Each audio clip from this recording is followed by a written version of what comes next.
दोस्तों आज हम बात करेंगे 21 घंटे और खाली हाथ क्यों। तीन deal breakers, nuclear, Lebanon, Hormuz. जो टॉपिक्स पर एग्रीमेंट हुआ वो न्यूज़ नहीं बनी। क्यों? एक्सपर्ट्स का डिबेट, कौन सही है? पाकिस्तान की खामोश जीत। तीन सिनेरियोज के आगे क्या होगा। सोचिए एक सीन, इस्लामाबाद, सरीना होटल, 12 अप्रैल 2026, सुबह का वक्त। एक आदमी, अमेरिका का वाइस प्रेसिडेंट, 21 घंटों की मैराथन टॉक्स के बाद होटल से बाहर निकला। हाथ खाली, चेहरा टाइट, कोई डील नहीं। दूसरी तरफ ईरान का डेलीगेशन भी अपने रूम से ब्रीफ केसेस लेकर बाहर निकलता है। कोई एग्रीमेंट नहीं, कोई हैंडशेक नहीं। और दुनिया जो 21 घंटे से सांस रोककर बैठी थी, एक लंबी सांस लेकर वापस डर की नगरी में चली गई। जेडी वैंस ने एक छोटी प्रेस कॉन्फ्रेंस की, सिर्फ एक लाइन कही जो पूरी दुनिया ने सुनी। गुड न्यूज़, बात हुई। बैड न्यूज़, कोई डील नहीं हो सकी। और ये बुरी खबर अमेरिका से ज़्यादा ईरान के लिए है, ये कहा जेडी वैंस ने। लेकिन क्या ये सच में ईरान के लिए ज़्यादा बुरी खबर है, या फिर कुछ और हो रहा है जो दिखाई नहीं दे रहा? आज की वीडियो में हम करेंगे इन 21 घंटों का पूरा पोस्टमार्टम। वो चीज़ें जो एग्री हुई, वो जो नहीं हुई, ईरान की असली गेम क्या है, अमेरिका आगे क्या करेगा, और पाकिस्तान का रोल क्या रहा और क्या होगा। क्योंकि जो अखबारों में नहीं लिखा वो मैं आज बताऊंगा। दोस्तों पहले सीन सेट करते हैं। इस्लामाबाद में अप्रैल 11-12 पूरा शहर लॉकडाउन में था। सरीना होटल पाकिस्तान की डिप्लोमेटिक कैपिटल का सबसे फेमस होटल। एक तरफ अमेरिकन डेलीगेशन था, दूसरी तरफ ईरानियन डेलीगेशन। फॉर्मेट था प्रॉक्सिमिटी टॉक, और प्रॉक्सिमिटी टॉक के बारे में मैंने अपनी लास्ट वीडियो में बताया है। मतलब दोनों सेम होटल में, लेकिन आमने सामने नहीं। पाकिस्तानी ऑफिशियल्स बीच में मैसेजेस लेकर आते जाते रहे।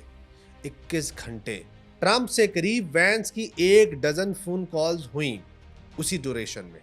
हर बार वैंस ओवल ऑफिस को अपडेट करता, हर बार नया प्रेशर आता या नया सिग्नल। इतने लंबे और इंटेंस टॉक्स 1979 के बाद पहली बार ईरान और अमेरिका इस लेवल पर आमने सामने बैठे थे। और फिर 21 घंटे बाद वैंस बाहर आया, ब्लैंक फेस्ड। ईरान का डेलीगेशन खामोश, कोई डील नहीं। लेकिन इस कोई डील नहीं के पीछे एक बहुत कम्प्लेक्स स्टोरी है। क्योंकि ईरान की तरफ से कहा गया है कि बहुत से टॉपिक्स पर एग्रीमेंट हुआ है, सिर्फ 2 या 3 अहम मसाइल पर नहीं हो सका।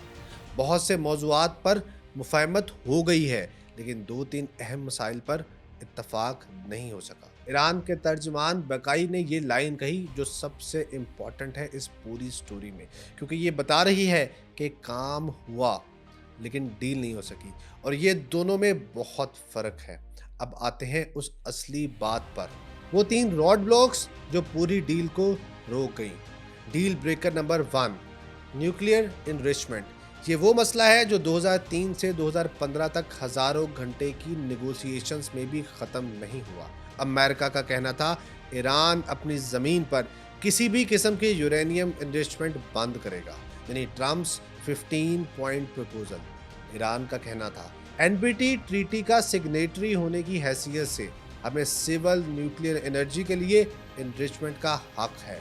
ये हक इंटरनेशनली रिकग्नाइज्ड होना चाहिए। Iran 10 point proposal. JD Vance ने प्रेस कॉन्फ्रेंस में साफ कहा, हम इनसे यकीन दहानी चाहते हैं कि वो न्यूक्लियर वेपन्स नहीं बनाएंगे। वो कंसेंट अभी तक हमें नजर नहीं आई। और यहाँ पे एक अजीब मोड भी है जो बहुत कम लोग जानते हैं। ईरान का nuclear enrichment capacity operation midnight hammer में जून 2025 में अमेरिका के B-2 बॉम्बर्स ने बहुत हद तक तबाह कर दिया था। ये अमेरिका का ही कहना है। तो अमेरिका कह रहा है तुम्हारी कैपेसिटी तो ख़त्म कर दी, अब कमिटमेंट भी दो। ईरान कह रहा है आपने हमारा घर जलाया, फिर कह रहे हो कमिटमेंट दो, पहले अपनी गन्स नीचे करो। ये स्टैंड ऑफ 2015 में भी नहीं सुलझा था। तब 2 साल लगे। अब जब दोनों के दरमियान एक्टिव जंग है, वक्त और भी ज़्यादा लगेगा। इसी तरह डील ब्रेकर 2, लेबनान और हिजबुल्लाह। दोस्तों, ये मसला हर बात से पहले आता है।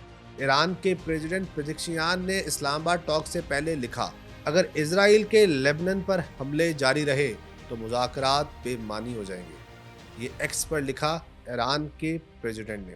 और क्या हुआ? जिस वक्त जेडी वैंस इस्लामाबाद से वापस रवाना हुआ, इजराइल ने साउथ लेबनान में हमले किए। पाकिस्तान ने कहा था सीज फायर एवरीवेयर है, इंक्लूडिंग लेबनान। नेतन्याहू ने कहा लेबनान इंक्लूडेड नहीं। ट्रंप ने कहा लेबनान में सिर्फ थोड़ी कम शिद्दत होगी। ये जो 3 अलग अलग वर्जन्स हैं, ये ईरान के लिए सबसे बड़ा जख्म है। ईरान का आर्ग्यूमेंट सिंपल है, हिजबुल्लाह हमारा स्ट्रेटेजिक डेप्थ है, अगर आप उस पर हमले करते रहो तो किसी डील की गारंटी क्या। और इजराइल का कुछ भी इजराइल के बिना नहीं होगा। अमेरिका ईरान से डील करना चाहता है, लेकिन इजराइल को इग्नोर नहीं कर सकता। ये ट्रायंगुलर प्रॉब्लम है जिसका कोई सिंपल सोल्यूशन नहीं। Deal breaker number 3, straight of Hormuz और ईरान का अल्टीमेट कार्ड। यानी ये वो पॉइंट है जिस पर अमेरिका सबसे ज्यादा फ्रस्ट्रेटेड था। सीजफायर एग्रीमेंट में लिखा था ईरान स्ट्रेट ऑफ हॉर्मुज खोल देगा। ट्रंप ने ट्रूथ सोशल पर लिखा हम ट्रैफिक क्लियर करने में हेल्प करेंगे, लेकिन असल में हुआ क्या? स्ट्रेट प्रैक्टिकली बंद है। अप्रैल 10 को सिर्फ 4 शिप्स गुजरी, यानी नॉर्मल रूटीन में 130 से 160 पर डे के मुकाबले में। अभी भी 300 से ज़्यादा शिप्स और करीबन 20,000 सेलर्स गल्फ में फंसे हुए हैं। और ईरान ने इस मौका पर एक ड्रामेटिक मूव किया। ईरान ने नए ट्रांजिट रूट्स अनाउंस किए। कह दिया एंटीशिप माइन से बचने के लिए ये जरूरी है।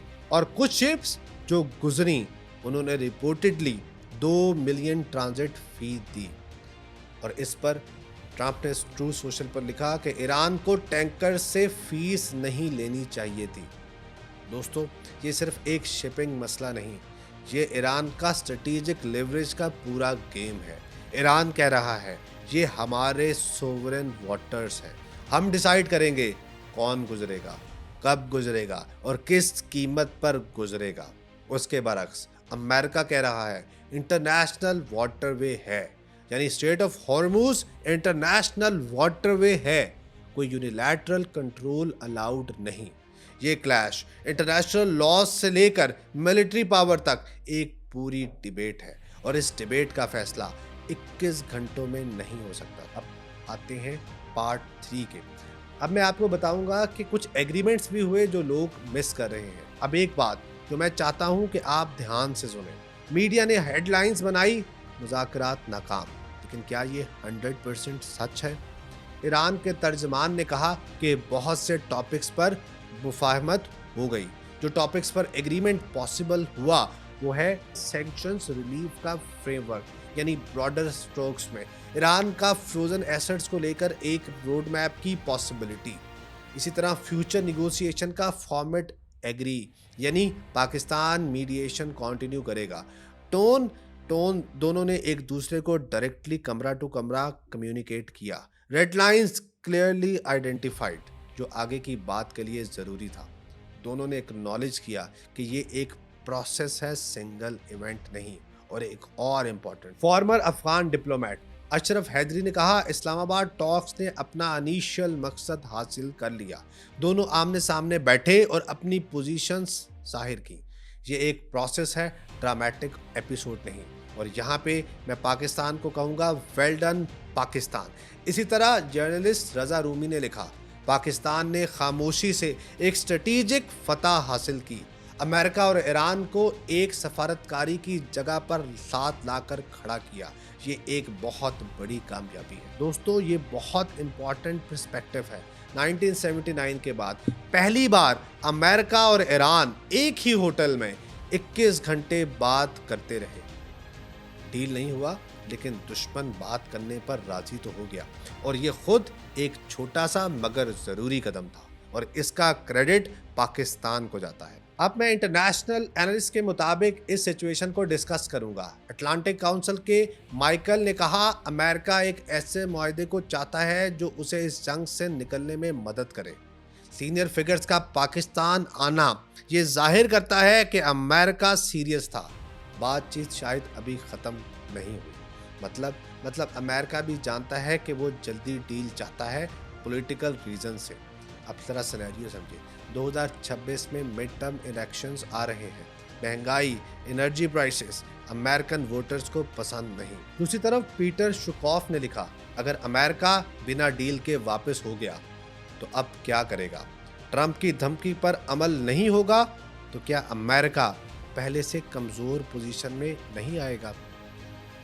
ये एक सीरियस क्वेश्चन है दोस्तों। जब ट्रंप ने कहा था एक पूरी तहजीब मिटा दूंगा और फिर डील नहीं हुई और ईरान पर हमले नहीं शुरू हुए, तो क्या ईरान ने ये सीख लिया कि ट्रंप ब्लफ कर रहा था?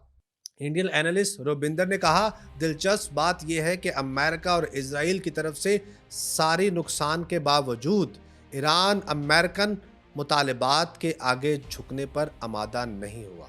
और न्यूयॉर्क टाइम्स के डेविड सैनगर ने लिखा, ये सोचना शुरू से ही मुश्किल था कि वैंस एक ही नशिस्त में किसी मुआहदे तक पहुंच जाएंगे। 2015 का डील 2 साल में हुआ था दोस्तों। लेकिन मैं आपको अपना एनालिसिस बताता हूँ। मेरी नज़र में सबसे बेहतरीन लाइन ईरान के तर्जुमान ने कही थी, और वो ये थी कि सफारतकारी कभी ख़त्म नहीं होती और ये कौमी मसाइल की हिफाजत का एक ज़रिया है। ये एक डिप्लोमेट की बात है जो जानता है कि ये राउंड ख़त्म हुआ है, खेल नहीं। पाकिस्तान का क्या हाल है? जेडी वैंस ने जाते जाते कहा, पाकिस्तान ने बेहतरीन काम किया और सच्ची कोशिश की कि ईरान और हमारे दरमियान कोई मुआहदा हो जाए। जो भी कमी रही वो पाकिस्तानियों की वजह से नहीं थी। नाजरीन, ये बहुत बड़ा स्टेटमेंट था। अमेरिका का वाइस प्रेसिडेंट पूरी दुनिया के सामने ये कह रहा है कि पाकिस्तान ने बेहतरीन काम किया। अब क्वेश्चन ये है कि पाकिस्तान को इस सारे प्रोसेस से क्या मिला? तो सुनिए, जेडी वैंस की पब्लिक प्रेस कि पाकिस्तान ने बेहतरीन काम किया। दोनों पार्टीज पाकिस्तान की मीडिएशन के रोल को एक्नॉलेज कर रही हैं। पाकिस्तान और एक न्यूज़पेपर ने लिखा कि Pakistan central role in global politics. EU, Malaysia, Kazakhstan, Saudi Arabia सब ने पाकिस्तान को सलाम किया। इस्लामाबाद जिनीवा की तरह ग्लोबल डिप्लोमेटिक हब का इमेज बनकर सामने आया। इंडिया का आइसोलेशन प्लान और बैकफायर हो गया। फ्यूचर राउंड्स में पाकिस्तान के रोल को कंफर्म कर दिया गया। Structured negotiations via mediators. अब सवाल जो सबके जहन में आ रहा होगा, क्या अब जंग फिर से शुरू हो जाएगी? क्या डील हो सकती है? क्या स्ट्रेट ऑफ हॉर्मूज खुलेगा? मैं आपको इस सिलसिले में 3 सिनेरियोज दे रहा हूँ। सिनेरियो नंबर 1, जिसका मुझे 30% होने का चांस लगता है, ईरान की तरफ से बैक चैनल में पॉजिटिव सिग्नल आता है। वैंस की फाइनल एंड बेस्ट ऑफर पर ईरान के अंदर डिबेट शुरू होती है। पाकिस्तान और ओमान के जरिए इनडायरेक्ट कम्युनिकेशन कंटिन्यू। कुछ हफ्ते में सेकंड राउंड इस्लामाबाद या जनीवा में होगा। सीज फायर 2 हफ्ते से एक्सटेंड हो जाएगी और अल्टीमेटली डील बन जाएगी। सिनेरियो नंबर 2, जो मेरे मुताबिक जिसका चांस सबसे ज़्यादा है, सीज फायर टेक्निकली होल्ड करेगी। 2 हफ्ते कंप्लीट होंगे लेकिन स्ट्रेट ऑफ हॉर्मूज पूरी तरह नहीं खुलेगा, और अगर खुलेगा तो शर्तों के साथ। इसी तरह कोई फॉर्मल डील नहीं होगी लेकिन जंग भी नहीं होगी। ईरान स्लो वॉक्स निगोशिएशंस करेगा, टाइम बाय करेगा। अमेरिका डोमेस्टिक प्रेशर में आएगा, एनर्जी प्राइसेस आसमान पर जाएंगे। इसी तरह सिनेरियो नंबर 3, जो कि वर्स्ट सिनेरियो है और जिसके चांसेस मुझे सिर्फ 20% लगते हैं, वो ये है कि ट्रंप का पेशेंस ख़त्म हो जाएगा, सीज फायर तोड़ देगा, ईरान पर एयर स्ट्राइक्स रिज्यूम होंगी और strait of Hormuz permanently sealed हो जाएगा। गल्फ में American ships active military pressure डालेंगे। ऑयल की प्राइसेस तकरीबन $200 पर बैरल तक चली जाएंगी और ग्लोबल रिसेशन होगा। पाकिस्तान का मीडिएशन वाला रोल ख़त्म हो जाएगा। मेरी पर्सनल राय है कि जो मैंने दूसरा सिनेरियो दिया था वो चलेगा। जितना वक्त गुजरेगा अमेरिका का डोमेस्टिक प्रेशर बढ़ता जाएगा, ऑयल प्राइसेस ऊपर रहेंगी, ट्रम्प के लिए पॉलिटिकल प्रॉब्लम सामने आएंगी। लेकिन सिनेरियो नंबर ए भी इम्पॉसिबल नहीं।